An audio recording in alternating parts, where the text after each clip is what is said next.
Hello, everybody, and welcome back to the 3DO Experience, the 3DO Retrospective Podcast. We talk about all things 3DO, the company, the console, and everything in between. I am Bill, and this is Threk. How you doing, Threk?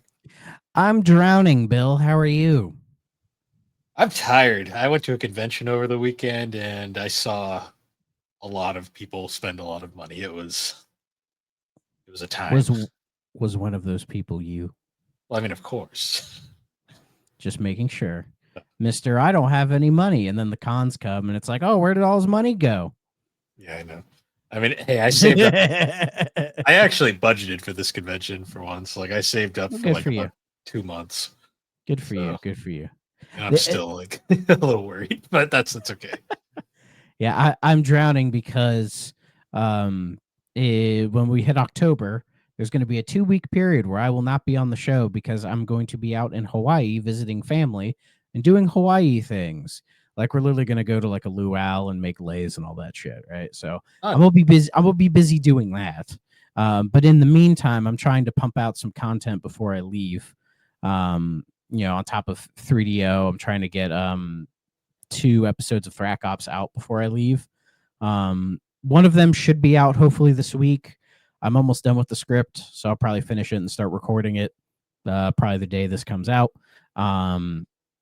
I'm going to be finishing up Expedition 33 with Rick fairly soon, the recording of that. And then if you could tell behind me, I'm playing Darksiders 2 for a special fine time thing. Nice. So I'm trying to get all of that done before I leave. It's not till the 7th, but it's probably gonna, show up faster than I expect.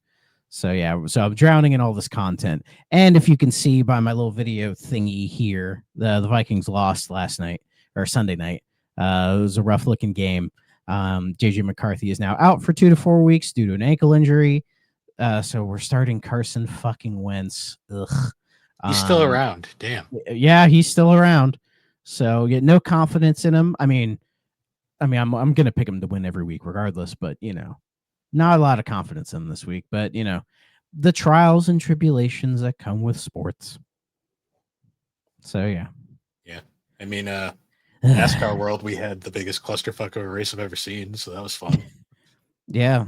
What was it? Gazowski finished 4th, didn't they? Second. Like he was second. Yeah. He was close. I thought he was gonna get him for a minute there. Yeah.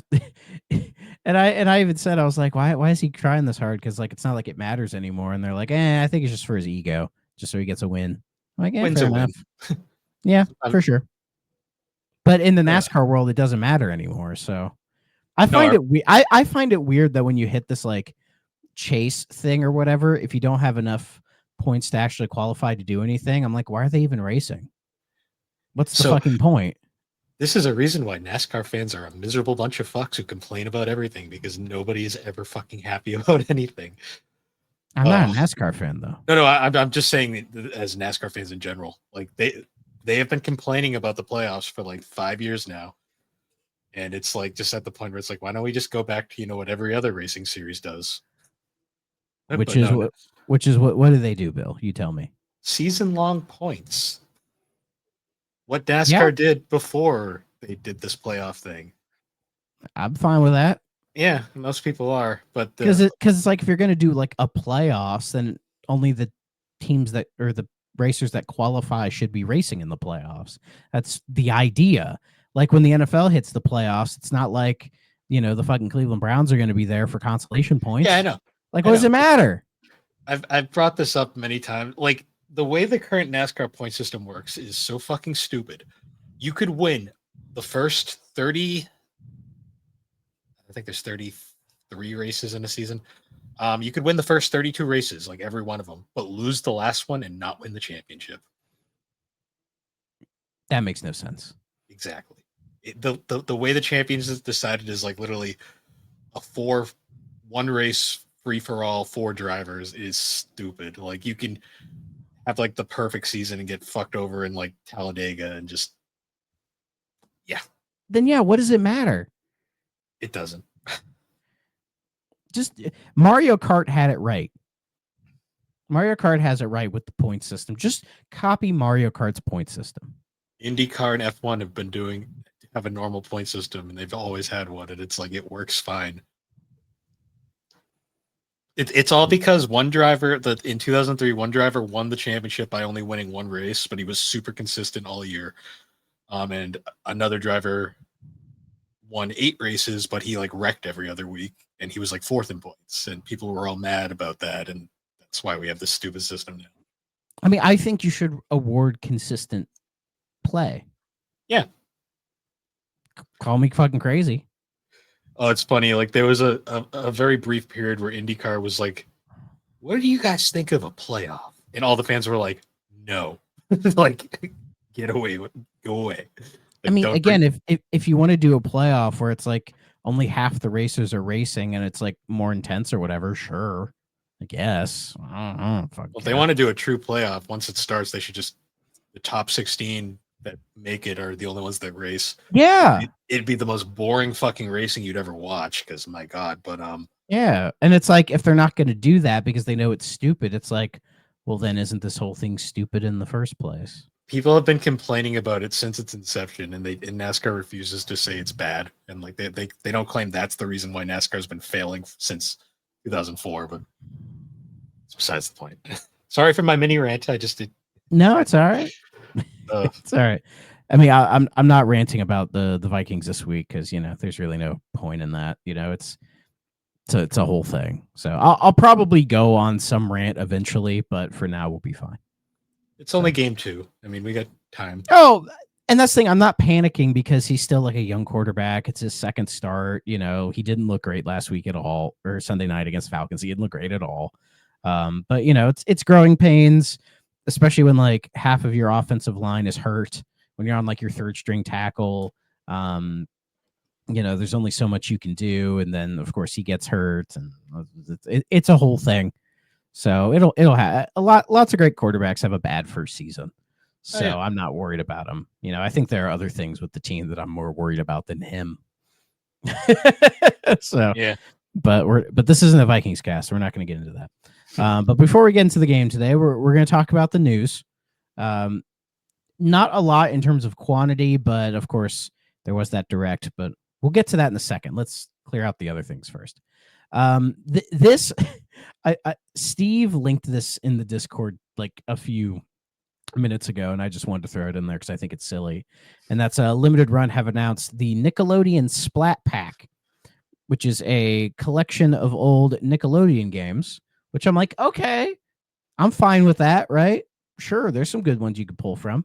The games they have chosen are Real Monsters from the SNES and Genesis, Rocco's Modern Life, Spunky's Dangerous Day. I think that was on the Super Nintendo only. And then the Nickelodeon Guts game from the Super Nintendo. Sure. I mean, I don't remember any of those, but that's cool, I guess. I've played the Guts game. It sucks. It's really bad. The other two I haven't played, so I can't say. And it's just like, sure.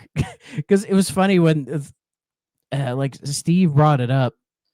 Hold on, let me find it where he linked it. Yeah, he said there is no God. He said as he hoped someone besides LRG picked this up. And then I'm like, no other company would do this shit. Yeah. I mean, the Nickelodeon games are dumb anyways, because like the only universal one that like people love is Battle for Bikini Bottom, and that's already been remade. So. Yeah, I think there's like you could do like a Rugrats game collection, like the Royal Ransom on PS1 or like whatever. You could. They haven't aged well, but it would still be. I know, but I feel like if you grabbed that era, like the PS1 or PS2 era of Nickelodeon games, and did a little compilation of them, like I think we'd be nostalgic enough to check them out. But I'm like, who? Yeah, it's weird, especially when there's I'll say there was no Ren and Stimpy games in here. Yeah, that's probably a licensing issue because Nickelodeon. I guess because there were plenty of Ren and Stimpy games back then. I have a couple of them. Yeah, I don't think Nickelodeon technically has that license anymore. It's a weird thing. Oh, they don't. I think Viacom does technically, or but Paramount. Nickelodeon owns Viacom and Paramount. Or Viacom is the parent that owns like Paramount and Nickelodeon. I'll tell them they're Viacom. I wonder if it's just a case of because the creator of that show is a little, I wonder if they want to just avoid that. Like what? Say it, Bill. Say it with your chest. He's a little sus. There's a lot of I stuff. mean, anybody who makes Ren and Stimpy is gonna be a little sus. I've watched the adult party cartoon. That's all I needed to know about that man. Yeah, that's fair. Um, I forgot that even happened. Every now and then I'll see a clip of like that scene of them chopping wood, and I'll just be like, okay, Yeah. this was a thing. Oh, he got Weinstein. I forgot. Yeah. I forgot about shit. Maybe that's why. Yeah, that's kind of my theory. I'm like, maybe they want to fair avoid enough. that. Yeah, now that I see it, I'm like, okay, that makes sense. Yeah. And like, but they weren't gonna throw in, say, like SpongeBob Super Sponge or whatever for the PS1, because that's just like it doesn't fit. It sucks. Yeah, it's not great, but like it doesn't fit. Yeah. I mean, I wouldn't be against if they wanted to do more old SpongeBob games, but I mean, I'd be all for a SpongeBob collection. I mean, like 50% of those games are good, but like the GBA version of Battle for Bikini Bottom is pretty solid. Yeah, I think they also made the GBA version of Revenge of the Flying Dutchman, which is better than the main game. Oh yeah, I actually the Revenge of the Flying Dutchman on GBA is like one of the first GBA games I ever played. Nice. So yeah, so and a while ago, I did beat I bought a copy on GBA and beat it, so I could say I beat one of my childhood games. So you know a game I picked up recently that Nickelodeon based that like I was curious about, but I haven't touched in years just to see how it still was. What's that? Nicktoons Unite. What a Steam! Yeah, the Marvel Ultimate Alliance of the Nicktoons. What a pile of garbage! I rented that back in the day and didn't feel much playing it. It's so lifeless. I was like, maybe with friends it's okay, but I was they did a sequel. What was it Nicktoons Battle for Volcano Island? There's 3 sequels. Well, I played the Volcano Island one as well. I remember it being better because they bothered to have theming. Yeah. So I think with Nicktoons Unite, there's like no theming at all. No, it's just like oh, very plain. But Volcano Island, they bothered to like do something a little different with it. Yeah, there was Volcano Island, there was Attack of the Toy Bots, and then by the 4th one they Toy Bots, yeah. By the 4th one, they got rid of the Nicktoons Unite branding and just called it SpongeBob and Friends because they were like, yeah, we know who's the main cell here. Yeah. And then it feels like they're. Do you think that Nicktoons and the Dice of Destiny game is kind of like a spiritual successor to that? Maybe. Because that's coming out at the end of the month, and it's like some like Nicktoons like action RPG thing. It got announced somewhere, I forget.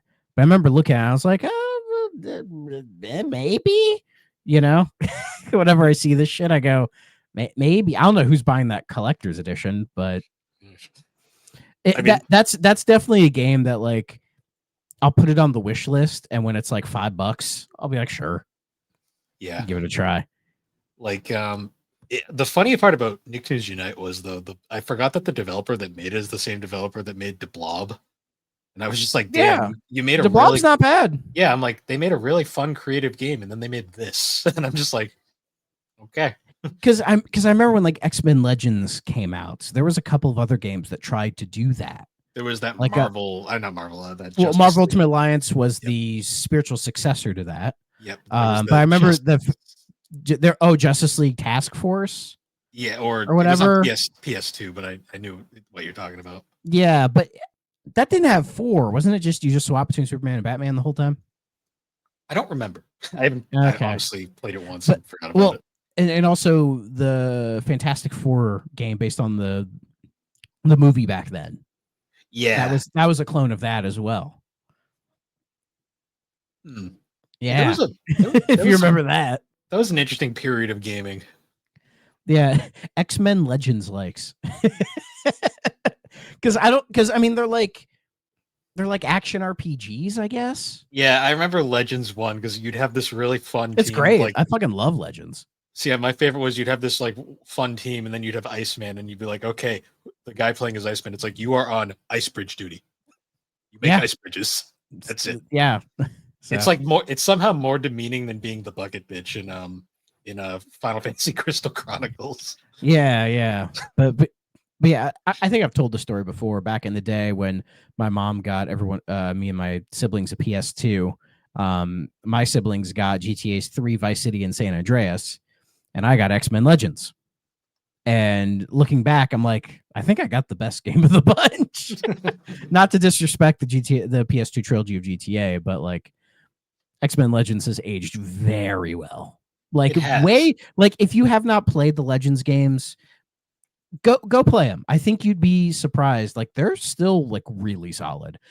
In some ways, I prefer two, just because I think two. Well, two's I forget what the subtitle is for it, but it's or Something about Rise of Apocalypse. yeah, yeah, And what was cool about that game is the X-Men and the Brotherhood of mutants unite, so you can like mix up your party even more, and have all these like varying like degrees of like, oh, I could have a Juggernaut fighting with Wolverine and shit like that, which is great. And also I liked in those games, if you made specific combinations of four, you would get like a little subtitle and you get a little bonus, yeah. which was always really cool. I'm just gonna start talking about these games. They're really good. And Maybe then a yeah, and 3DS. then honestly maybe, and then because I never beat them. I didn't beat either one. I know they're like fairly long, and I would just Yeah, kind of get sucked into them. But but yeah, they morphed into the Marvel Ultimate Alliance games, which the first game, love the first Marvel Ultimate Alliance. It's a great game. I own it now on the 360 with all the DLC stuff. nice. In fact, I remember I rented it back in the day, and I got to the end. Like I beat it, and it was at the end where it was showing you all the choices you made. The game crashed on me. Oh, So I never got the achievement for beating the game, but I did beat the game.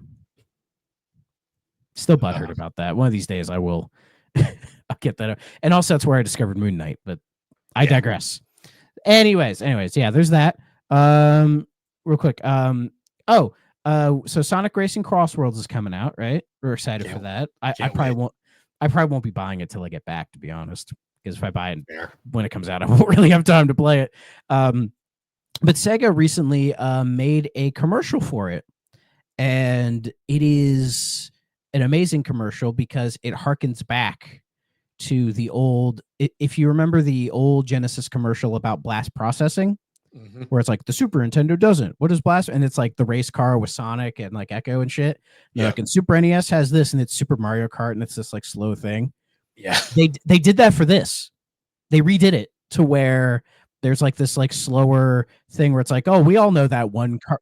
It's like we all know that one kart racing game, but here's the new one. It's like an exact like clone I of that missed of the the. blast processing. So you go honestly, when you make this episode, like you put a link to it in the description. People should go watch it. It's great. I love it. Honestly, like I missed the era of slander commercials from Yeah. game companies. Yeah, like this one, it's not as slanderous as the other. It's more of like a friendly kind of jab, like Yeah, a like little nudge a more nudge. lighthearted one, like Yeah, unlike yeah, the previous. Like yeah. nothing will ever beat the classic PlayStation commercial with Crash Bandicoot yelling at Nintendo offices. Oh yeah, that was great. That is Like classic. just the old days back when no one cared and it was all fun and games. Well, back when it was more genuinely competitive, Yeah, whereas now I don't think it really is as it need as much as it is now, or it is, but in like different ways. But yeah, it's it was great, and it ends with the old Sega Scream, which I think is now just part of Sega's. When they do the retro stuff, they'll bring back the Sega Scream I love the Sega Scream. because now their new send off is like the eye with Sega in it, and you hear the dun, that kind of thing. But when they do retro stuff, they throw in the Sega Scream, which is great. I Sega, love because they'll use either the Sega Scream or they'll use the Sega chant every now and then. yeah. So good one on you, Sega. And yeah, I'm gonna spend $70 on this game because I'm fucking Oh stupid. yeah, because we can't. Because Sonic fans have no self control. I'm sorry. I can't help myself. Anyways, so before the Nintendo Direct, we need to talk about another showcase that I imagine everybody missed, but I watched it. It was the Acclaim showcase. Oh yeah, look Yeah, at that. They had it about a week ago, and they showed 9 games in it. and nothing really stuck out to me. Well, Sounds I, like a claim. I'm not good. Honestly, it just looks like a bunch of indie games that we're probably just going to release anyways, but Acclaim's just kind of throwing their name on it and maybe giving them some money to help, Like get it out the door or whatever, this whole, which is fine. yeah, this whole Acclaim revival is like one of the biggest, like, how do you do fellow kids moments for us? Yeah. Like, you remember I mean, me? if what modern Acclaim is just looking at various indie projects and thinking, oh yeah, we'll help get this out the door, and then it does, and then that helps the game out, sure. I wouldn't be surprised if this is what Acclaim's going to be doing. One of these indie games they releases becomes like a big hit. I wouldn't be surprised. And then like Acclaim's back in the news again, where it's like, oh, they published this like crazy indie game that's gaining a lot of traction right now. Should be cool. It'd be really funny if they decided to just bring back the LJN logo. What was funny was in their little opening scroll or whatever, they had like clips of like NBA Jam and Turok and Mortal Kombat and all this stuff. And I'm like, are you guys allowed to use this? You don't own any of this. I know. I was just like, did they get permission, or was that just them being like crazy? I don't know, but they should have been they should have been really like brave and used like Spirit of Speed. Like, yeah, this is yeah. Well, one of the games is a basketball game called Basketball Classics, which is out on PC. It's coming to Switch. I mean, it looks more like an 8-bit or even like 8-bit style like basketball game. It doesn't look like NBA Jam at all, but like sure, why not? The one game that caught my eye, I think I mentioned it before. It's called Pixel Washer. Where it says, step into the hooves of Pigsoul, a plucky pig armed with a powerful power washer tasked with cleaning up a messy town. Wielding your trusty washer, you'll spray your way through a variety of exciting challenges. It's Power Wash, sure. I'll probably check it out, just out of curiosity. There's another one called Grid Beat, which is like this like cyber dungeon crawler, but it's like a rhythm-based thing, kind of like NeuroDancer. Like, it looks kind of interesting. Like I will say nothing in this little showcase looked bad. Yeah. But is it anything I'm gonna like go out of my way to grab day one of me? Probably not. Like even Pixel Washer, if it's like $10, I'll probably grab it. But anything more than that, I'll just wait for a sale. So nice. But yeah, that was that. Sure, who knows? Maybe they have bigger plans in the works than we're expecting. Maybe they'll bring back Legends of Wrestling. Maybe. Which only me would actually be unironically kind of hyped to see that come back because I'm a freak. But speaking of freak, let's talk about the big thing, and that is the Nintendo Direct that happened on the 12th of September. It happened. All right. It was an hour long, and we got a lot of announcements, and I think general reactions to this are mixed, I would say. I saw a lot of mixed to just like the biggest thing I got out of it was a lot of people just going, why? Not necessarily why. I mean, there's one thing. There's one thing where I got a lot of whys. There's one big issue with this that I think it kind of clouds Nintendo as a whole right now, and why I think like ever since the Switch 2 got properly announced, the vibes have been off with Nintendo, genuinely. But we'll get to that as we go. I won't go through every single announcement, but we'll cover probably a good chunk of them. The big thing was it's Mario's 40th.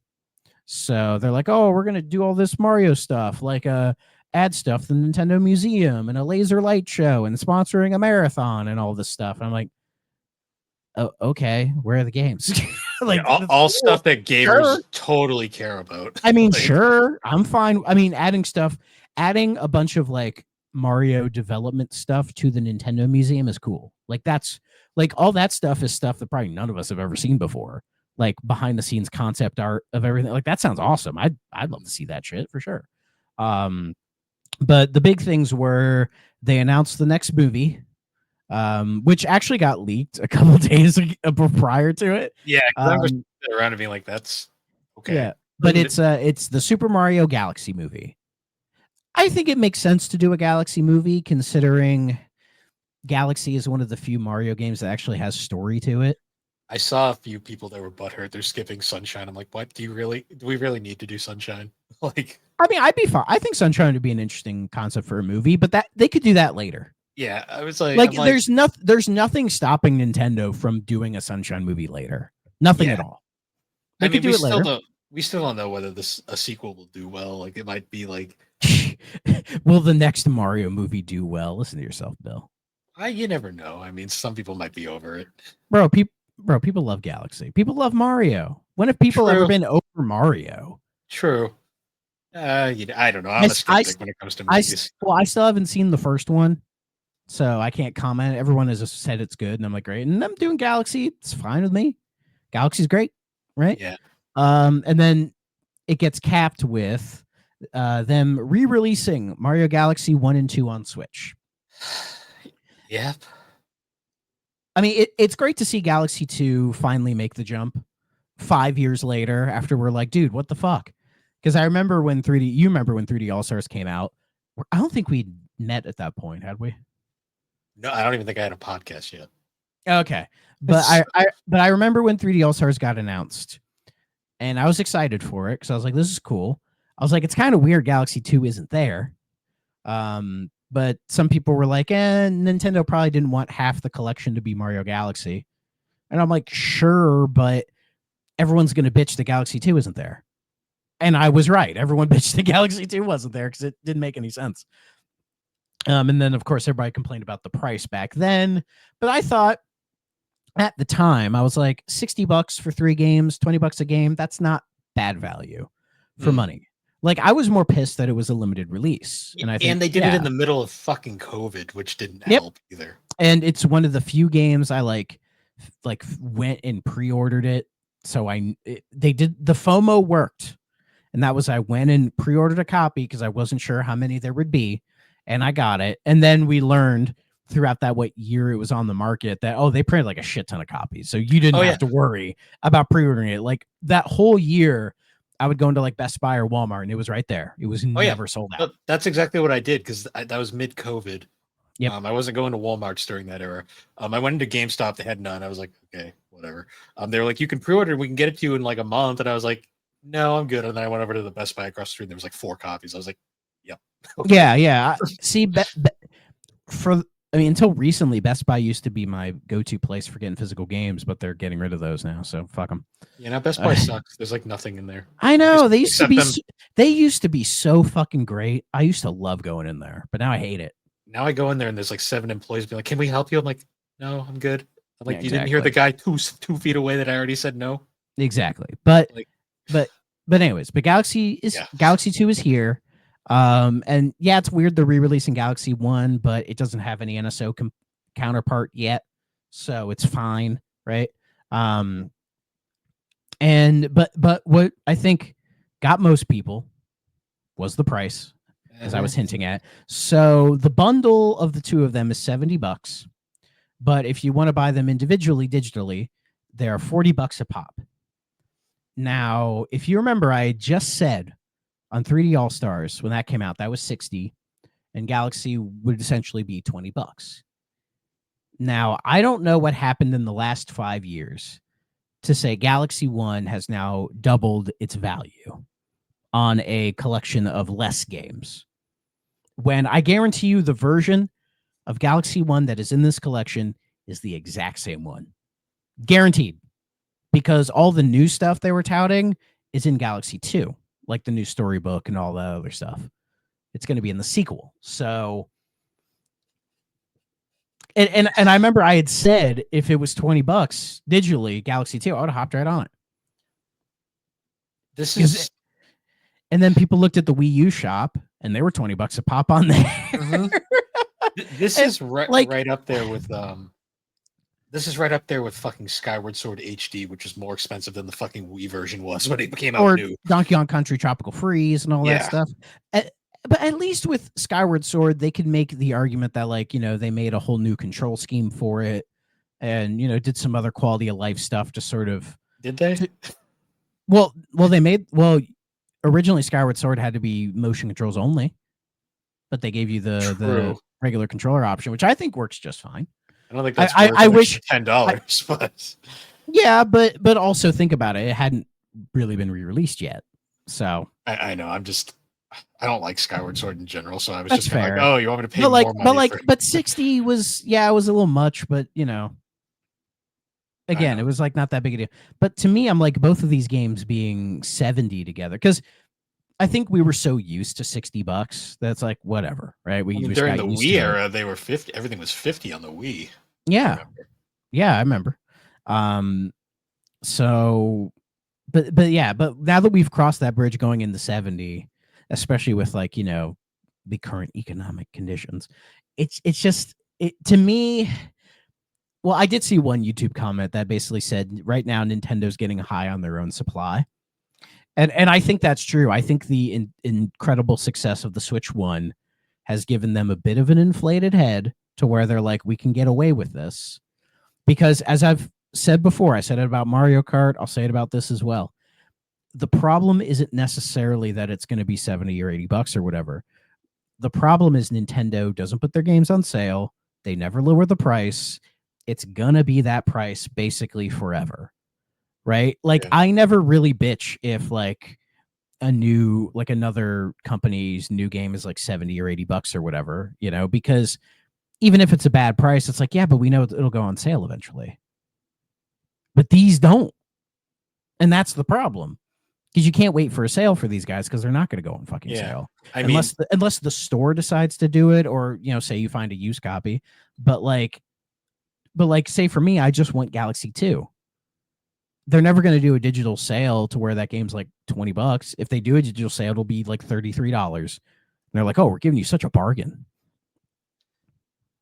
even like Sony at their most egomaniac during the PS4 success, they never were like this greedy. No, no. I mean, I would argue Sony was their most big headed leading up into the PS3. Yeah, I mean they had a little bit of it during the PS4 into PS5 because they were the top dogs Yeah. at that point, but Oh, for sure. Yeah. But now they're just copying Microsoft. But anyways, but yeah, seeing this is just like, I don't like my it. my whole thought on it was I still got my Wii copies and they both still work. Yeah. I'm good. I mean, I literally have a copy of Galaxy 2 right here. This right here.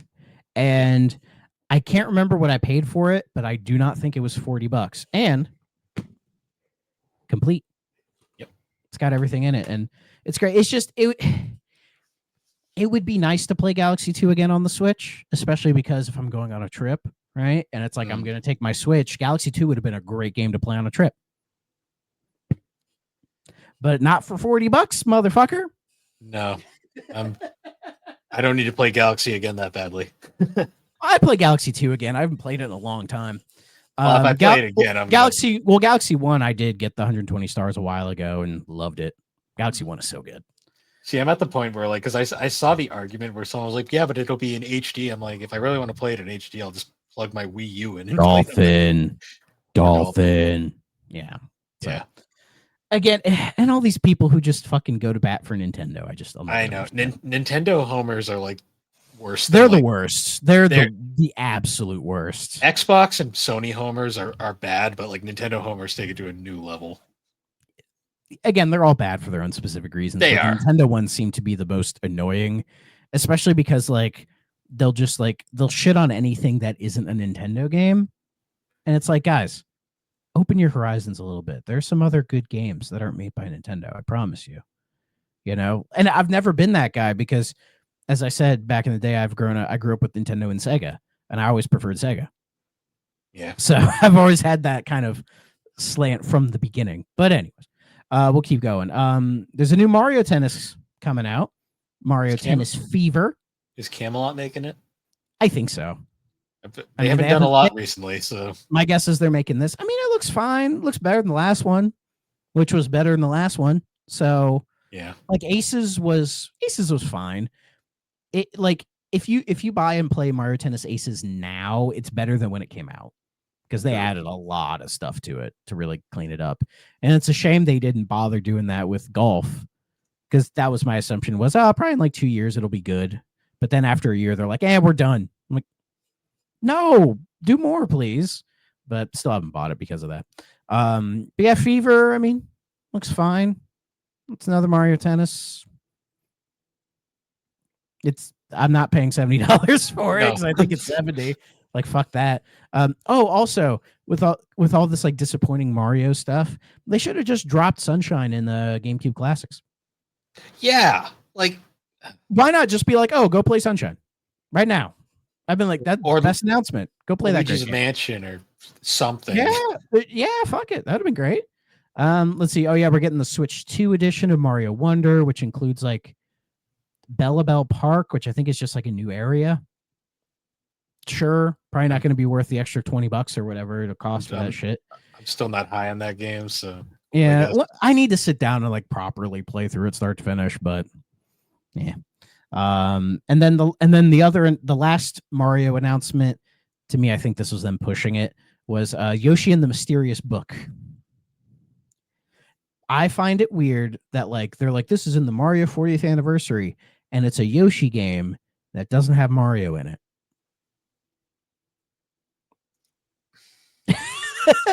And it's another Yoshi game. Am I the only one that's getting like Year of Luigi vibes from this? Like It's very underwhelming. There wasn't really anything that blew me away. I mean, again, if Galaxy 1 and 2 were better priced, I'd be like, cool. But I would still say this whole thing's kind of underwhelming. But I think people have made the connection before. Nintendo cares more about the fives than the zeros. Because remember, 5 years ago, we got Mario's 35th, and that was pretty good outside of the timed everything. But like Mario 35 was great. 3D All Stars was great. We got the announcement of 3D World Bowser's Fury, which ended up being great. So they seem to care more about the 5 anniversaries than the 0 ones, which says to me next year for Zelda's anniversary, it's not going to be very good. Which is funny because like Sega's like the opposite, where like the 5s are the ones that go bad. Yeah, exactly.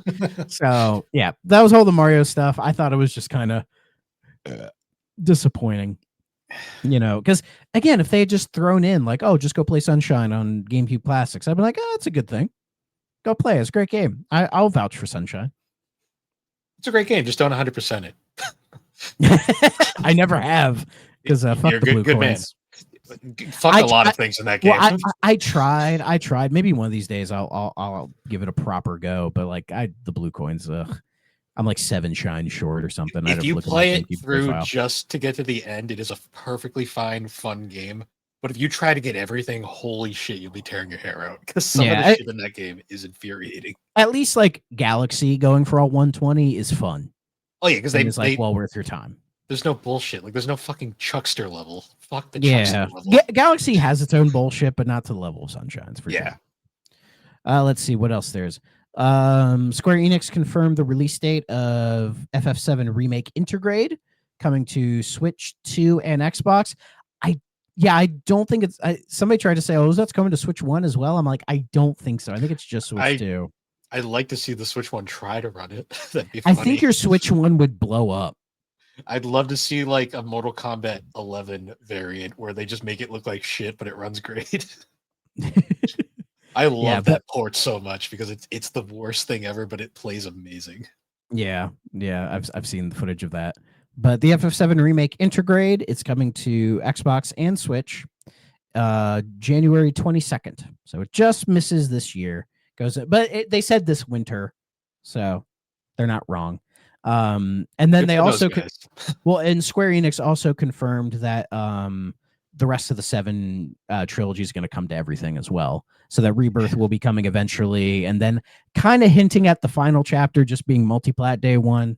But we'll cross that bridge when we get to it. So, I mean, again, I do want to try the remake trilogy. I do. They're good. I just don't like the story, but that's a me thing. That's not anyone else. I do. Yeah. Hopefully, it's not crazy price, but we'll see. Metroid good Prime for the Xbox guys. Oh yeah. Metroid Prime 4 finally got its release date of December 4th. Oh, nice. So this year. Yeah, it's coming out this year. And the new thing they introduce is there's like open world motorbike sections. Oh yeah, I saw that picture and I'm like, sure, why not? I love why not? Yeah, some people said it looked stupid. I'm like, I think it's fine. I love stupid shit like that, so I'm all for it. Why not? Prime 4 kind of needed something, its own little hook to differentiate itself from the other three, so that's fine. It's still weird there's no Prime 2 or 3 remastered on Switch, because I would have bought those and played those. I know. Or this at So, least gave us trilogy, just as throw a bone. it But it would be nice. Well, they already did Prime 1, so. fair. But yeah, there's that. Oh yeah, the craziest announcement. There's good and bad, but it is Nintendo Switch Online Classics is getting a new console, a new experience, if you will. Virtual Boy. So on the one hand, I love this. I think this is great. Preservation wise, yes. Like, I didn't think Nintendo would ever properly acknowledge the Virtual Boy ever again, because it was their worst selling console. In fact, I think it was Matt Piscatella came out and said when the Virtual Boy never cleared 500,000 units. I mean, it's not surprising. Which is, yeah, pretty bad. So to see Nintendo acknowledge it at all is insane. And then they showed the list of games that are coming in the future. They didn't really specify anything beyond that. It's cool. It's a bunch of North Americans, a couple Japanese only games in there. The big one was Jack Brothers. Like, that was like the big one. The first SMT game, the crossover in the States. Yeah, it's fine. Also, just the fact that it'll be the first time people get to play it legally. Yeah, for sure. It's $100 dollars. Because it has the Atlas name on it. But yeah, like the selection of games they had, I thought was pretty good. Did they show Mario Clash in there? I don't think they did. All right, I think Mario Clash was in there. But Mario, basically, it was all Mario Tennis, Virtual Boy Wario Land, Galactic Pinball. I think Tower Boxer. Tower Boxer, which is a great game. Like, that's one of the best games of Virtual Boy. Tower Boxer is the best game that actually takes advantage of the Virtual Boy. Yes. I mean, Virtual Boy Wario Land is the best game on there, but that's the best game. But it didn't have to be on the Virtual Boy. No. It could have just been like a Game Boy game. It would have been solid. So yeah, seeing all that is really cool. I love that. And they even were like, oh, here's like a replica version of the Virtual Boy you can put in to like play the games on. And I'm like, that's really cute. I like that. And then you saw the price. Well, two things. Again, $100, whatever. That's not the problem. The problem is they're requiring it.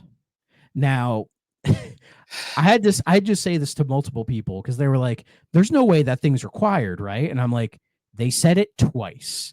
You need it to play the games. Well, also, the amount of people who did not pay attention to this like segment, I'm not calling anyone out, but like, I saw some things where people were like, wow, that's a lot of games day one. I'm like, it says right there that these aren't getting all released at the same time. I mean, it'd be nice if they dropped them all in there at once. It would, but Nintendo's going to drip feed the shit out of that. Yeah. Where no one's going to give a shit by the time they get to the one. And I guarantee they're not even going to put the ones people want first, because that's Nintendo. I think the ones that'll be there day one are Wario Land, Tennis. Galactic Pinball, and Mario's Tennis. I think those are the three that'll be there. I mean, Mario's Tennis is fine, and Galactic Pinball is fine. They're not bad games by any means. No, they're just nothing spectacular. They exist. Yeah, they exist. It's just the fact that they're requiring the use of the stand to play these games, which is so baffling to me. Like, it's just Nintendo being like, well, back in the day, that's how you were supposed to do it, right? And it's like, just let us play the fucking games, dude. Like, why are you being so weird about it? You realize why the system failed, right? Like, you would think. See, again, that one comment about them being high on their own supply. This feels like it, And yes, they're making a cardboard variant that's $25. And I'll be honest, I will see if I can get the $25 cardboard variant out of pure curiosity. Because I'm like, 25, sure. And some people have considered, they're like, do you think Nintendo might actually in the future say, you know what, you don't need it? Maybe. It's a low percentage, but I mean, the stand's gonna sell. Let's be fucking real here. The Virtual Boy stand, the scalpers are gonna buy it, and it's gonna go on eBay for like $300, and Nintendo's gonna be like, "Oh, we sold them. Who cares?" Right? Without actually looking at it. But I feel like they're probably gonna realize engagement on the Virtual Boy one's gonna be so low because of that requirement that if they actually want people to fucking bother at all, they're like, you know what? You don't need it. You can just play. Like, imagine if the NES Nintendo Classics, you had to play with the NES controller. That'd be fucking stupid, wouldn't Yeah. it? My question is with the cardboard one, how are they going to check that it's connected, or is there going to be like an electronic component that connects to the? If I'm able to snag one, I'll let you know. Because I I'm might make curious about that. honestly, if I'm able to get one, I might make a little video on my YouTube channel showing it off. The only Being reason, like, here's what it is, here's how it works, blah blah blah blah blah. I might do that if I'm able to get a hold of it. I did ask Nintendo to email me when it goes on pre-order because I want to try to grab one. see, So I'll let you know. my whole reason why I'm curious about that, either or the cardboard stand or the actual plastic thing, which I will admit is very cute, but I mean, it's cool that it exists, but It's it cool, but shouldn't not for be $100. required. And it shouldn't be 100 Yeah. isn't even the problem. It's just that it shouldn't be required. Yeah. The only reason I am curious is I want to know if the effect is really accurate, because I'm a psycho that owns a Virtual Boy and I've played around with it, and it is a weird experience. Like, it is something that you can only really experience playing one of those things.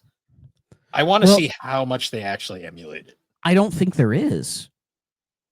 Because if I remember correctly, the Virtual Boy, like how it got the 3D effect was like due to the system itself, not necessarily like the eyeglass in it giving the 3D effect. It was like within the system. Well, yeah, where, it's you two know, mirrors and you're like, seeing two separate screens basically.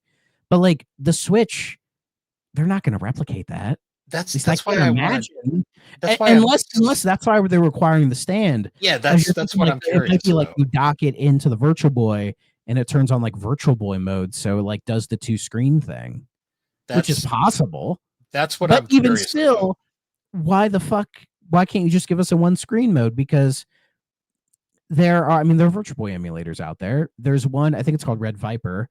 It's on the 3DS, and it's fan fucking tastic because it takes advantage of the 3DS's, glassless 3D, and you get the effect of the Virtual Boy games without it killing your face because it's not this close to your eyes, right? Well, Because it's been said before, Nintendo fucked up not putting Virtual Boy games on the 3DS Virtual Console. It was the perfect console to do it for, but they didn't bother. Even though, had they done it, I think people have been like, fuck yeah. Because it made sense.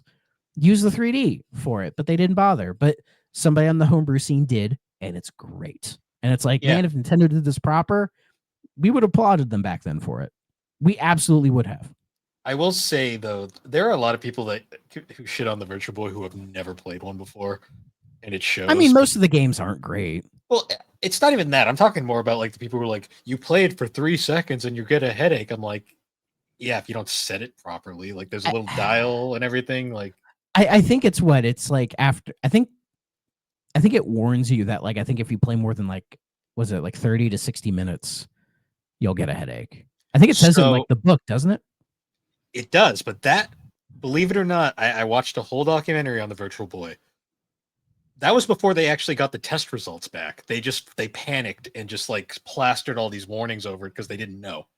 Like, to be fair, staring at a red and black screen super close to your eye, it's fair to make the assumption that it's going to fuck with your head. It is.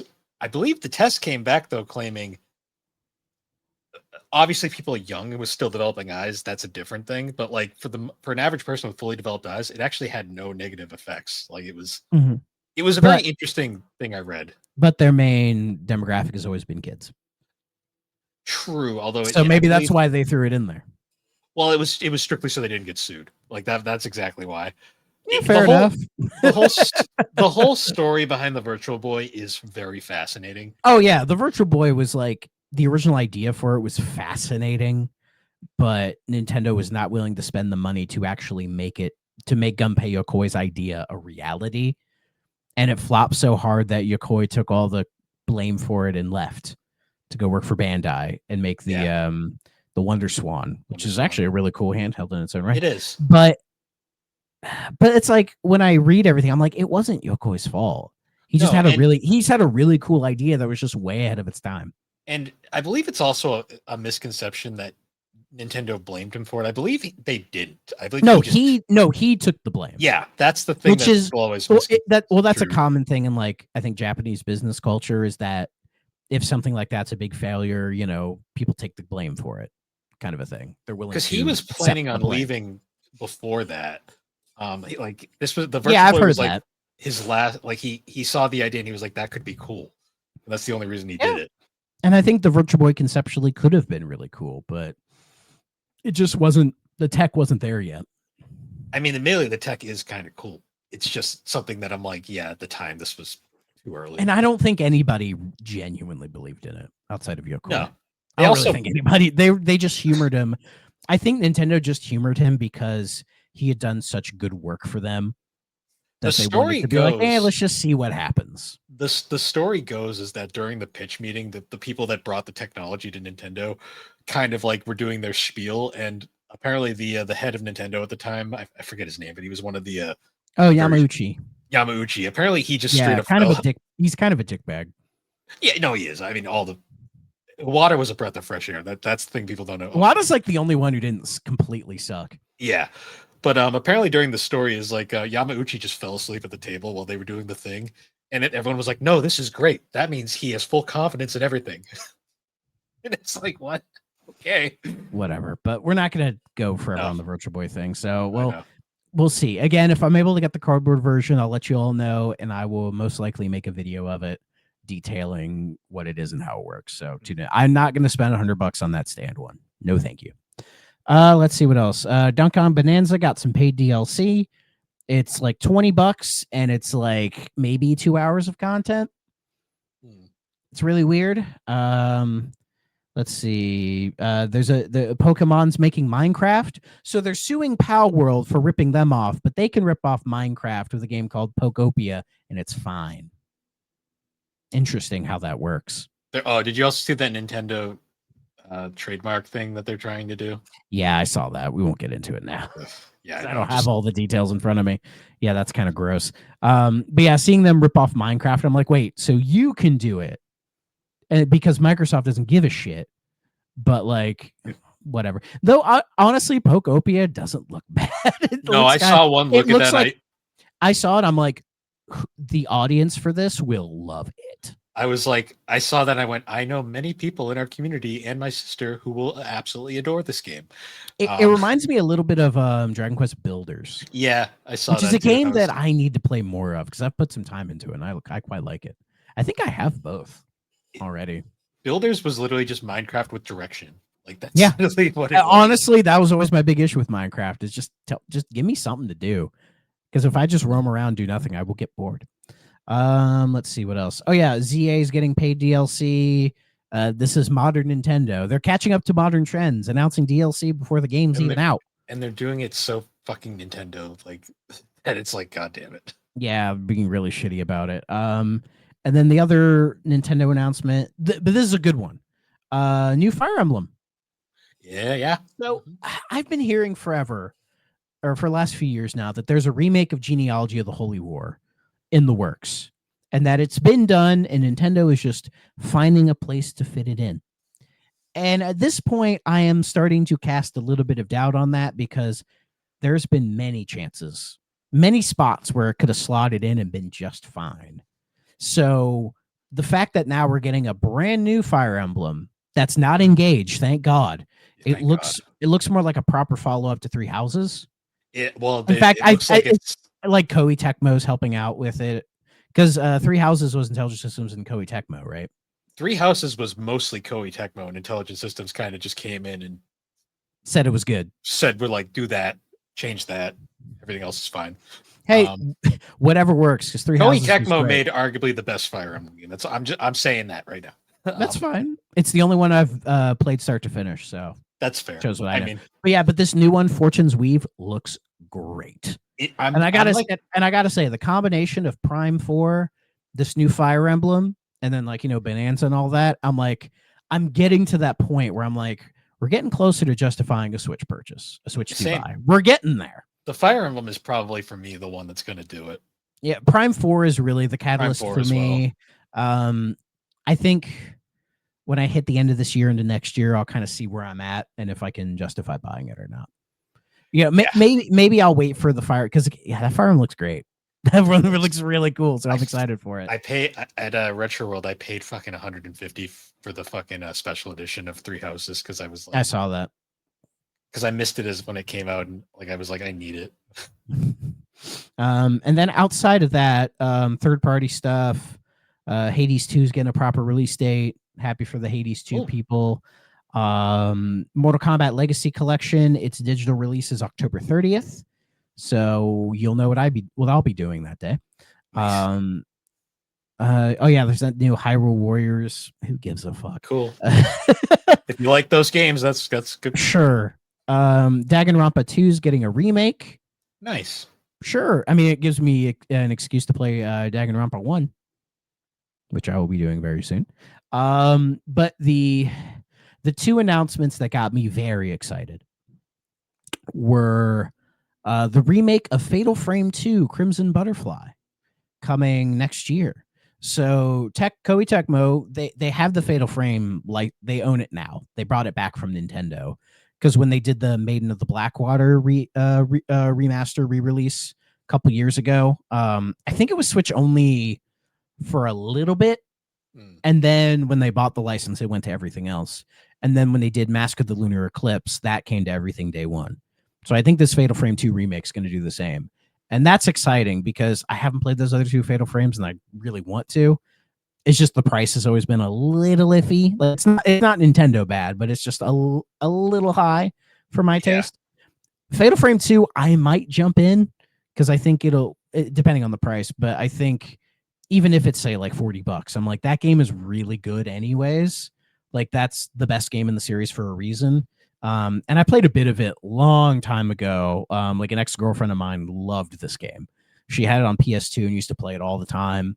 And I played it a bit as well. And I'm like, this game's really cool. So it'll give me an opportunity to sit down and give it a proper chance. So looking forward to that. But then the last one, I'm sure some people were going to ask me because of this guy back here. Dragon Quest VII Reimagined. It is real. The Dragon Quest VII remake, the second remake, is real. I'm all for it getting a remake. I'm just sitting here going like, I'm thinking back to like the early days, like back when I'm like, remember when 7 was the one that everyone hated? Like, I mean, 7 is still, it's not the one everyone hates. I think 2's the one everyone hates, but like, well, 2 now, but back in the day, like people hated 7 for some reason. I think it's just because it's too long. It's too long, and that opening. Oh, if you're referring to the original PlayStation version, it's a fucking slog. Well, I put like, to be fair, back when people hated it, that was the only version. Yeah, like I've put time into it over the years, like a little bit here, a little bit there, and I see the greatness in there, but yeah, like it just so much padding. Like I think that's my issue with RPGs in general, is a lot of them just have so much padding that like it just gets in the way of like the core of the game, which is usually really fucking good. But it's like, can we just get to it, please? But I've played a good chunk of the 3DS remake and never beat it though. And it's really good. Like I like the new art style, the more kind of 3D style art they go for it, and they trim so much of the fat. Like the opening isn't 3 hours; it's like maybe an hour. They took like 100-hour game and cut it to like 60 hours. Yeah, there's still a bit of fluff, but it's not as bad. And from what I've heard from this new reimagined, they're trimming the fat even more. Good. Again, my guess is they're probably going to the original script, like they've done with all the remakes. They're going to go to the original script, that giant script. Everyone's seen that picture before, and trimming it down even further, which I'm totally fine with. If they can get the game to about 40, 50 hours, I think it'll be perfect. So some people were complaining about the art style, saying it looked kind of weird. And yeah, it looks a little weird, but I think it's because they're using original Toriyama designs, but they're being done slightly differently. Yeah. You know, and I think it's just, you know, people glazing Toriyama because they love him so much, and I understand why. But honestly, I'm fine with Dragon Quest doing a little bit of different art now that Toriyama has passed. You know, because I think if they just try to copy him, it's going to come off kind of weird, and it Is won't this be the right first? anyway. Is this the first thing since he passed that's come out? I don't think so, because the Dragon Quest 3 remake, like that art is not Toriyama art. Okay. That front cover is not Toriyama art at all. It's probably going to take maybe like a few games for people to get over it. It's well, going I to be one think, of those things. yeah, I think like, well, 11 was the last proper mainline game without him or with him involved. Yeah. But then there was like Treasures, the last Monsters game has his art on there. But with the remake of 3 and also 1 and 2, you can tell the art is a little bit different. I think that might have been when he started having his like health problems and they kind of transitioned away, unfortunately. And 7 Reimagined looks like it's doing that, but I feel like it's trying to do it in a way that's like still representing the original game, but doing it in a slightly new way. Again, I think it's fine. Some people kind of reactionary, like it looks like crap. I'm like, I'm fine with it. I don't think it looks bad at all. So, and of course that's coming out February 5th. So you know what I'll be doing that day. Yeah. It's coming to all consoles and PC. So, I'll be the one guy who buys it physically on Xbox, and I'll have a great time. I look forward to it. And I mean, there was some other stuff in the direct, but who gives a? I mean, there was like the Kirby amiibos that are overpriced. Why is Kirby Air Riders getting a second fucking direct? Like Prime 4 can't get one. Fire Emblem could, but like Prime 4 is not getting a direct at all, but they're doing 2 for Air Riders. That seems weird to me. Yeah, I don't know. But yeah, I don't know. I found this direct on the whole very disappointing. I mean, there's some good stuff in there. We highlighted it, but for the most part, again, like the vibes are off. Something feels wrong to me with Nintendo. Honestly, and I'm confused. I'm confuzzled. Yeah, honestly, the only thing I got generally hyped for, I'm not counting Prime 4 because we've known about that forever. I didn't count it either. Oh yeah, Fire Emblem looks fucking great. I'm excited. That was like the one thing I got super hyped for, like seeing, and then like everything else, I was like, well, there were some things I liked, and then other things I was just like, eh. Yeah, because my first thought when I saw it was like, oh, maybe it's that Genealogy remake that I've been hearing forever about. But then I'm looking at it and I'm like, this looks way too good to just be a remake of that game. And then we see all the little Three Houses things, and you're like, oh. And I'm like, here we go. Yeah, we're in this world again. Yeah, so it's gonna be great. But yeah, I mean, yeah, you and me, we'll probably eventually buy a Switch 2. We'll probably have one by next year, I'd say. Yeah. But yeah, just I don't know. The vibes are off. I found the direct very disappointing, which is a shame. Because to me, it's like I think Nintendo really needed a good direct to kind of reinstill confidence in some of the consumer base over the Switch. In a lot of ways, I don't think they properly did. I mean, some people seem happy with it, and that's fine.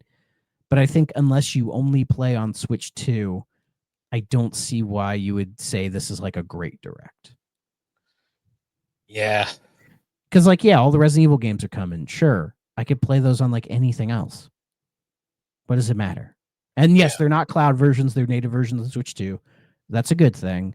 But like, you can play on anything. If you want to play it portably, you can play it on Steam Deck. You could have played them on Steam Deck this whole time. Yeah. I don't know, but I don't want to keep going. We're in an hour already. Yeah. Yeah, we went into this one being like, yeah, this one, there's not a lot. And it's like, yeah, I wish we Well, I mean, that was the last news story I had. So that's fair. Yeah. We got new Nintendo music. It's not a huge surprise. It was Mario Galaxy 2. I mean, yeah, which, not surprising. Galaxy 2 has great music. It does. So I'm just surprised they didn't paywall it. But yeah, this Galaxy 2 music, sure, it's a good soundtrack. Go listen to it. Put the Three Houses soundtrack on there, damn it. I'd be fine with that. I know. I love some good tunes in there. That battle theme in Three Houses is really good.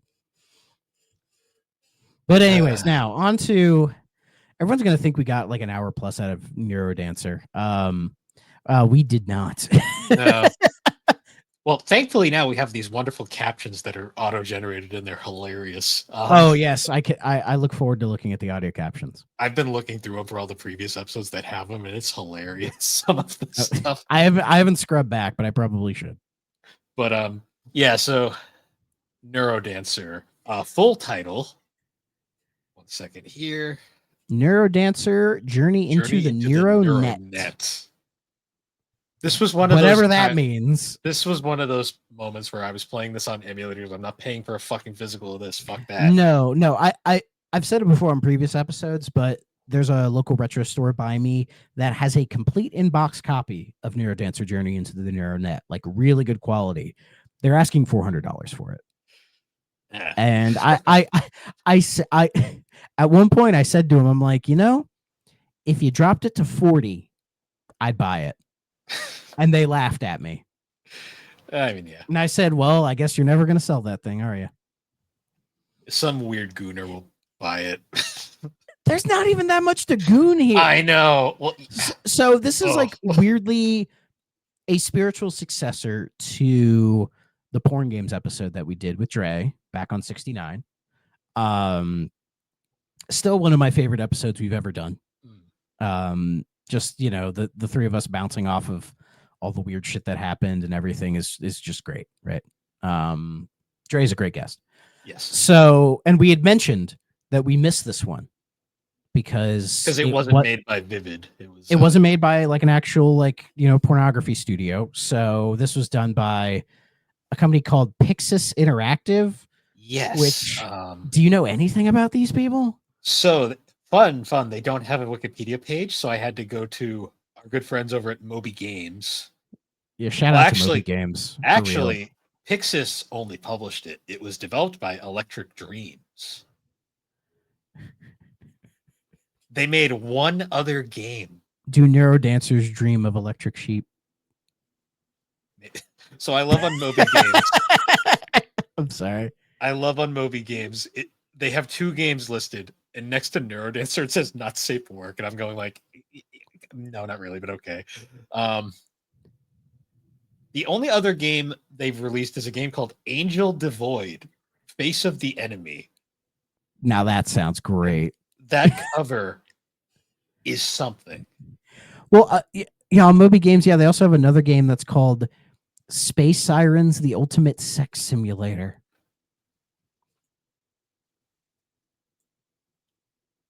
That's a cover. Hold on. Pixis. Yeah, so Pixis actually made this one. Wow. They only published. So what's hilarious? I got the freaking enter my age to look at NeuroDancer, but this is fine. This one they had no problem.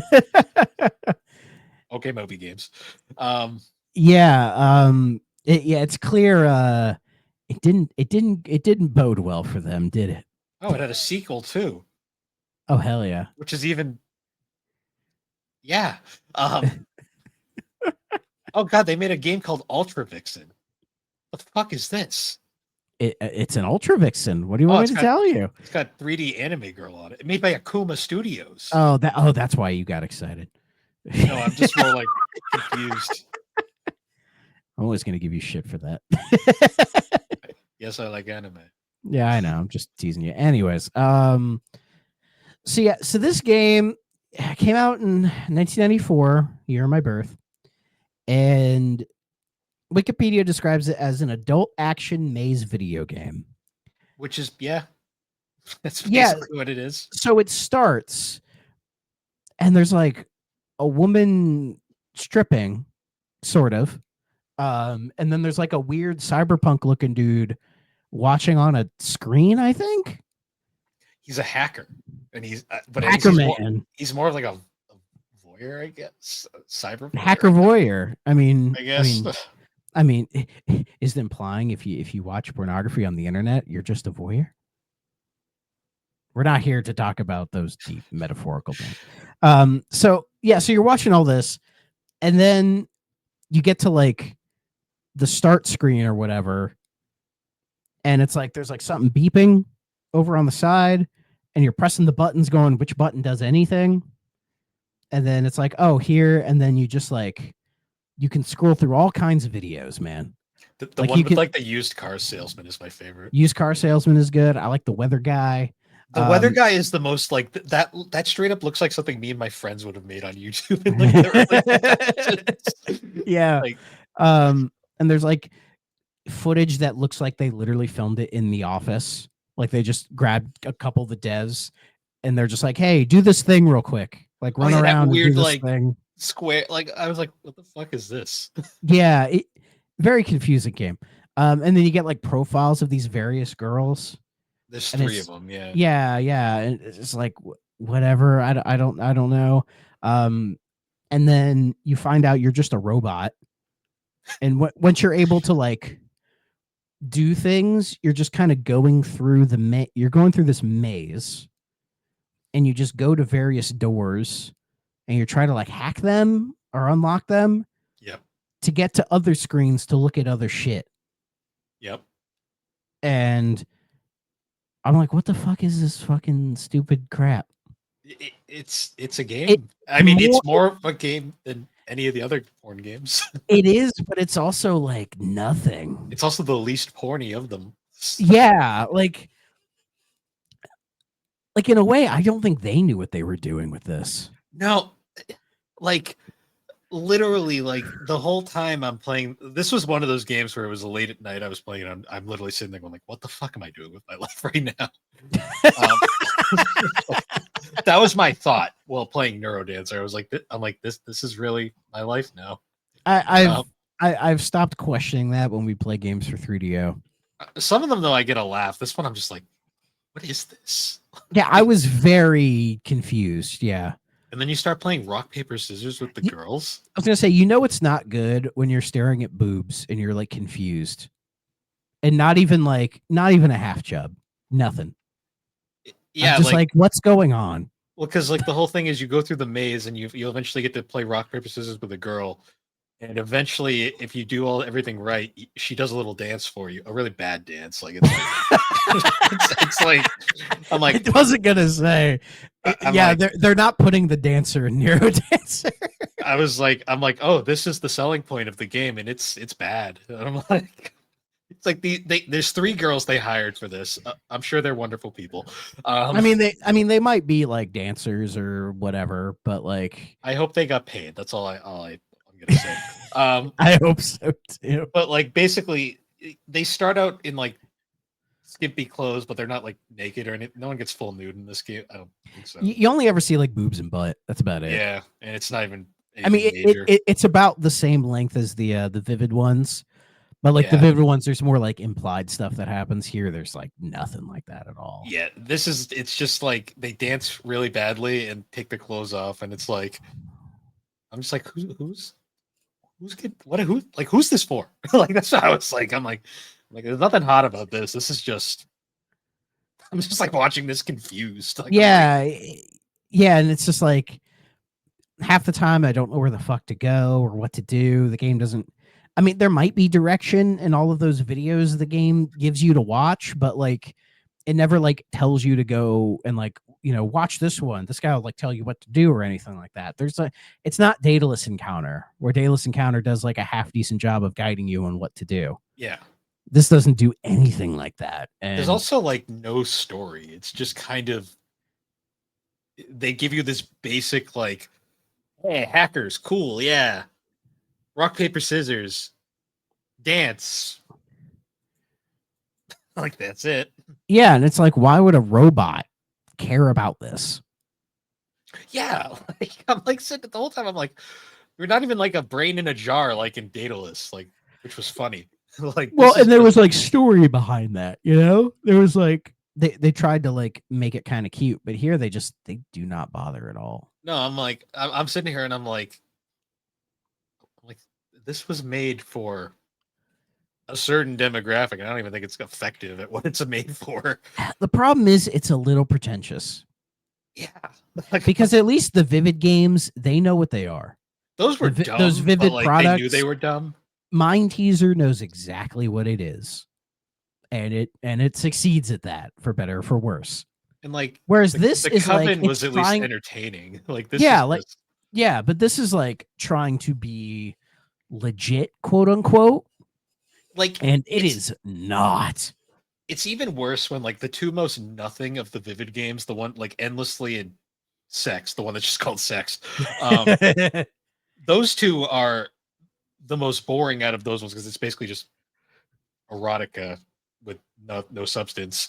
Even Yeah. those have more to them than this. Yeah. And I was hoping there'd be like something interesting here, but like even in like the titillation aspect, there just isn't, man. The worst part is you can finish this in I didn't 20 get minutes. horny once. No. Well, I mean, it's literally. I mean, I know we're just desensitized at this point because of the internet, but like, What do you mean? I'm just saying, like, I see more scrolling Reddit without even trying than Hey, this game offers. hey, those girls on OnlyFans are actually talking to me. They're not hiring people to If do they that. actually want to be my friend, I mean, Yeah, they I mean, actually want to show me stuff as long as I pay them money. the girl totally was an AI. I mean, um, AI chatbot. I know, right? But yeah, it's like, and the worst part is you can beat this game in like 20 minutes, Yeah. if that. And I'm just like thinking, I'm sitting there thinking, like, I mean, that's all some people need.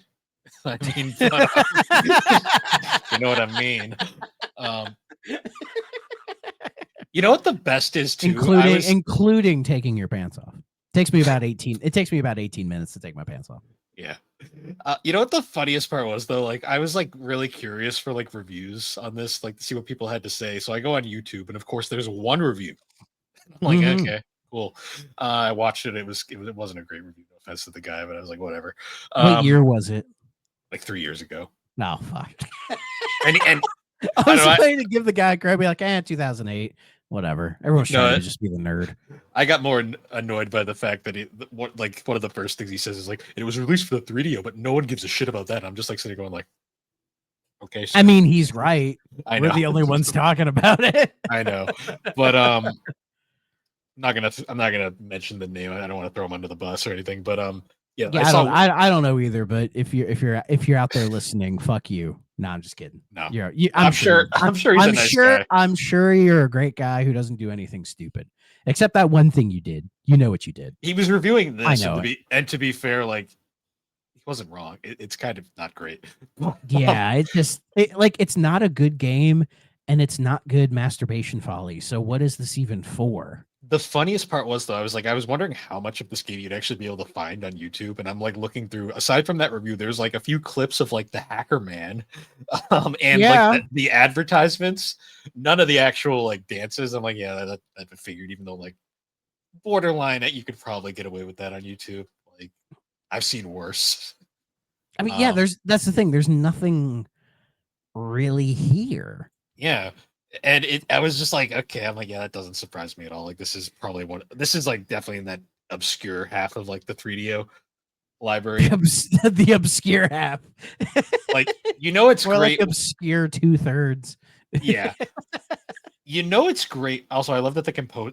I mean, I did kind of like the music during the dance segments. That was Sure, it's about fine. it. It's It fit fine. it fit this like cyberpunk vibe they were Man, going for. good job, Excalibur. Excalibur. Yeah, I mostly wanted to bring that up because that's fun.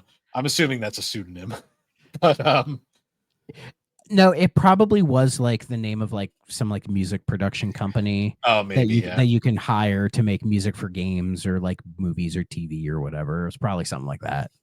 You know. My favorite thing I noticed, you know, it's a great sign when like the Wikipedia page is basically barren. But Yeah, it says they were gonna port it to Jaguar CD, and I'm like, could you imagine? that's like, well, my favorite part too is it's like a port for the Atari Jaguar CD was in development, slated to be published by Pixis around the second quarter of '95. However, it was never released for unknown reasons. It's like, do we really need to say unknown reasons? Not the fact that the Jaguar CD was a colossal failure. I mean, Like, it came out in the second half of 1995. yeah, and it didn't last that long. And I'm just like sitting there going, like, unknown reasons. I think I know exactly why. Um, Yeah, I think they were just trying to promise Atari. I think Atari was asking anybody to make stuff for that yeah, thing, and the people were amount like, of "Yeah, sure," and then they're like, "Oh, never mind, psych." there's a significant amount of 3DO like and like Sega CD esque games that were apparently at one point in development for that thing. So I think it's they just thought that the CD add-on train would keep rolling, but by the time the PlayStation came out, I think everyone was just like, "Okay, yeah. we're done. We're done with that." What's funny though is like the gameplay section is so pathetically small. It literally says NeuroDancer is primarily a maze game with an action and adult elements played in the first person perspective. Which isn't even that accurate. No, it's really not. There's not really any action. The adult elements are minute at best. Like it's you could probably turn on like Duke Nukem you is could more probably suggestive. you could probably turn on cable and find more than this. You can just go on Facebook. The amount of fucking garbage that's on there these days. Amen to that. I also love the reception section because it's literally 2 reviews, one for 3DO and one for Windows, and it just says Digital Press gave it a 3 out of 10, and PC Player gave it 23%, with the caption basically saying NeuroDancer Journey to the Neuronet received negative reception from critics since its release. I found the Digital Press review. It is surprisingly lengthy. Oh Lord. Here's one of those gaming anomalies that pop up for just about every system once it's been around a year or more. It's the adult game geared at opportunistically taking advantage of both the rising video game market and the ever popular adult video market. Now, this is what I call capitalism. It is not, however, what I would call good gaming. There. Yeah. Is NeuroDancer entertaining? Depends on your point of view. More specifically, it all depends on how badly you need to see a naked woman. Well, and you naked gotta in quotation marks. You gotta buddy. keep looking. It ain't here. But I guess back then you had fewer options, or you had to look at the Sears catalog. If you wanted to look at pornography, you had to jump through some hoops. Nowadays, not at all, which is a good thing, I'd say. More specifically, I consider myself very high on this list. I'm the kind of fellow who would watch a late movie on HBO because I was told the nude scenes were good. And yes, I'm the kind of fellow who would purchase a game like NeuroDancer, although it was heavily discounted due to the fall of the 3DO system, because it has a pretty hot looking stripper on the cover. Much like those late movies, this game was a disappointment, naked women or no naked women. I mean, the lady on the front is not provocative in any way. No. And I don't know. I who's the lady who played Sonya Blade? Terry Hoskins or whatever? Hopkins or whatever? I find her a little more attractive. Yeah, I mean, I'm not a huge Blondes fan, so I was kind of like, eh. Is what it is. Yeah. I'm not that picky. And then they go on about it. They said, it's a surprisingly lengthy review. The NeuroDancer one, or the other one from what was the other one from? PC Player. PC Player. It's in German. Oh. So I got nothing. Don't even. I'll read the description on Moby Games because it's amazing. Oh, please do. All right, so the description for Moby Games. Want to see some naked woman? Then you are part of the target audience of this game. The premise, the Neuronet features 3 NeuroDancers who are eager to remove their clothes for you. But like in real life, they want to see credits for it. Okay. To earn these credits, you have to hack the Neuronet by solving a 3D maze. But when you achieve your goal, the interactivity doesn't stop. No, you can see a virtual hand and click her shirt off even faster. This is literally an AI chatbot thing. It's like just so stupid. Oh my god. Like, I hate to say it, but like Honey Pop has more going for it than this. Yeah, I mean Honey Pop has better gameplay and actual if that's what you're into. Honey Pop, you have to earn the awkward butthole placement. Yes. You have to earn it. And it's not easy. But yeah, again, this is stupid. Like, at least with like the porn, the Vivid stuff, when we did like Who Is This For, it's like at the very least it kind of gives you what you want. Yeah. Right? I mean, if you have a 3DO and you just need to see some tits, like bar, like, figuring out how to, go outside and talk to women and maybe they'll show you their tits for free. Barring that, if you just want to see some on your TV, you have options. And I hate to say it on 3D, you have options, but you have better options than this. I can't believe this is going to rank below the Vivid Porn games. This is gonna rank Yeah, lower than sex. Is this worse than the Doom port? I think it is. You know what? I'm gonna make a declarative statement. I think we found the worst 3DO game. Let me bring up our tier list for a minute. What did we have Doom at the bottom? You put it there. Did I? Yeah. I think I did that mostly as a slide to the creator. Well, not the creator. It's a bad port. It's a bad port. More the composer slash. Well, guy, yeah. He's we all need to beat that into the ground. Yeah. Yeah, I mean, this is worse. What else have we played that this is probably worse than? See, I need to see the tier list, man. I gotta find it. I don't know if Did you post it in the Discord? I did post it in the disc. Oh, here it is. Oh no, that's my Sonic tier list. That's different. Which one would it be in? Oh yeah, I did put Doom at the bottom. This would definitely be shit tier. Was it in the archive? I think it's under chat. 3D chat. Let me look at it. Ah, there it is. Yeah, you put Doom at the bottom. And again, declarative statement. I think NeuroDancer is worse than that.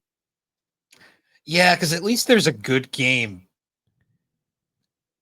Doom at least inherently is a good game. It's just a horrible port of a good game. Yeah, this is just and all bad. those like Vivid Porn things, like at least they do a better job of giving you what you want. Oh, I forgot we put Cyberdillo in the middle of the porn games. Well, because the ones that were better than it were like they had more interesting premises. Yeah, the three. Oh yeah, I forgot about fat superstar models or whatever. Supermodels Go Wild. Yeah, it was really bad. Those three were just like they were nothing.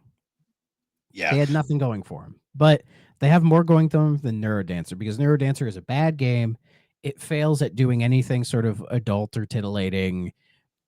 It's trying way too hard to be like have its like weird like thing, and it doesn't work. Like it doesn't control super well. It doesn't look great. There's just really nothing redeeming about this at all. Yeah, like I don't even know. Like we had mentioned, like who is this for? Like what are they going for? And I'm like, the whole time I was playing this, I was just like, they thought they were cooking. Like they thought they were making something great. Oh yeah, you can tell playing this game that they thought they had something special. And much like Bubsy 3D, it does not. No. And I'd hate to say it. I think I'd rather play Bubsy 3D than this. Bubsy 3D, at least I knew they had like heart and like they. Well, Bubsy 3D is a game. Yeah. And we knew that studio would go on to do good things. It's just like this is like terrible. Yeah, I mean, must play. Okay, stay away. It's stay away. It's like this isn't even like a curiosity thing. If you're really curious, look at if you're curious, look at the Vivid games. At least you get a laugh.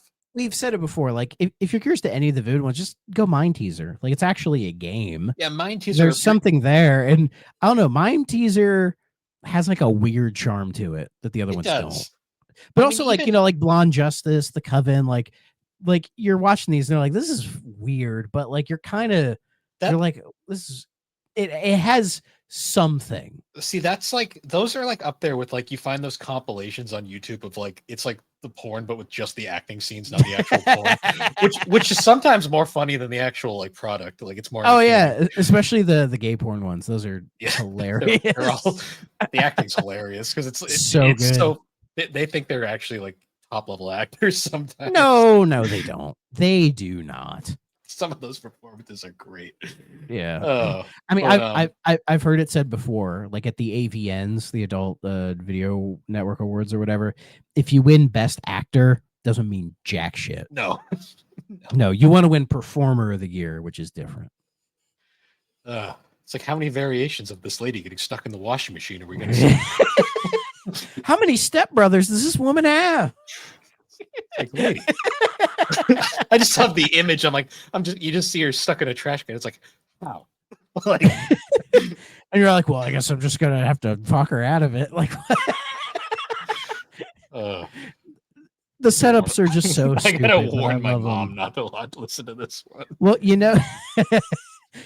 like 5 years, there's gonna be some weird new trendy thing in like porn that we're all gonna make jokes about. So, Oh, probably.